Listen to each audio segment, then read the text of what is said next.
Stop scrolling. Don't think of ancient Egypt as pyramids and mummies. That's the tourist version. Ancient Egypt is a 5,000-year experiment in power, run by one river, protected by gods, and fueled by one terrifying idea.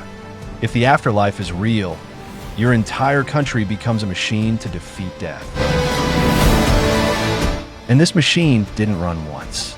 It ran, broke, rebuilt, and ran again. Dynasty after dynasty. Empires rise. Kings vanish. Names get erased. And at the end of it all, Rome closes the trap. So in the next 10 minutes, you're not watching history. You're watching a system being built, then tested, then hunted, then rewritten. Egypt begins with something that feels like a cheat code. Every year, the Nile floods. And when it pulls back, it leaves the land black and fertile, like it's been reset. Food becomes predictable. And the moment food becomes predictable, government becomes possible. Taxes, storage, armies, temples, records. You can't build pyramids first. You build paperwork first. And here's the twist. The Nile doesn't just feed Egypt. It teaches Egypt how to rule. Because if you can control the flood. Now the dynasties begin. Early kings unify Upper and Lower Egypt. And suddenly the pharaoh isn't just a ruler. He becomes the bridge between humans and the gods. A living symbol that the universe is in order. And here's the real engine of Egyptian power. If the king is divine, then obeying the state becomes a religious act. Meaning rebellion isn't political. It's cosmic. Belief becomes infrastructure.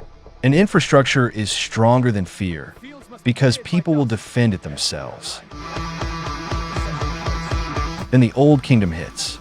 And this is where Egypt does the thing the world can't stop staring at, the pyramids. But listen closely, the pyramids didn't happen because people wanted big tombs.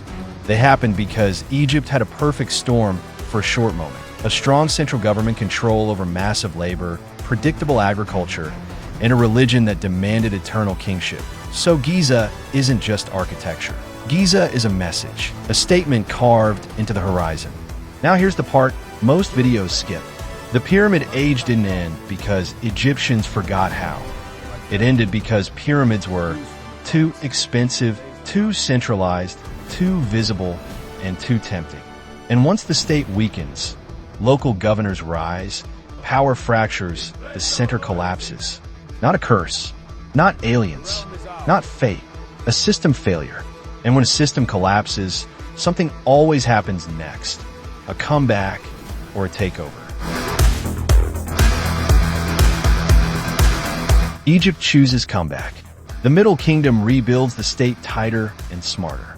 New administration, stronger control, more strategy, less spectacle. Even the burial strategy evolves. Less showy, more controlled, more secure. Because Egypt learned something painful. If you build eternity too loudly, people come to steal it. This is the part of the timeline where Egypt stops trying to impress the sky and starts trying to survive the ground. Then the North changes everything. The Hyksos arrive, outsiders with better timing and better war tools. Chariots, composite bows, and Egypt gets conquered. But here's the scary part. Egypt doesn't just defeat them. Egypt copies them.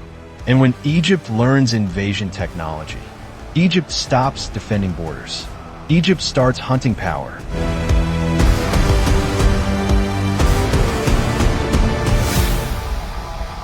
The new kingdom begins. Egypt becomes a superpower. Wealth floods in. Temples grow massive. Priests gain influence. Politics becomes heavier. And paranoia becomes permanent. Because the kings realize something. Pyramids are visible targets. So the kings disappear into the cliffs, the Valley of the Kings. Not a graveyard, a security system. But hiding creates a new enemy. If the tomb is hidden, the theft becomes organized. And that leads to the darkest theme in Egyptian history, TH. Centuries pass. Power shifts. Foreign dynasties take over. Then Alexander the Great arrives, and Egypt enters the Greek world. A new language of power, a new face of rule. And then we reach Cleopatra. Not a romance icon, a political survivor trapped between empires. And when Cleopatra dies in 30 BCE, the story doesn't just end. Egypt becomes a Roman province, and the ancient machine becomes property. So that's the timeline. But here's the real question.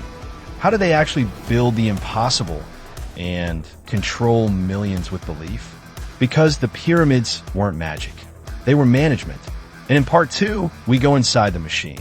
Workers, payroll, strikes, tomb security, and the proof that kills the alien myth forever.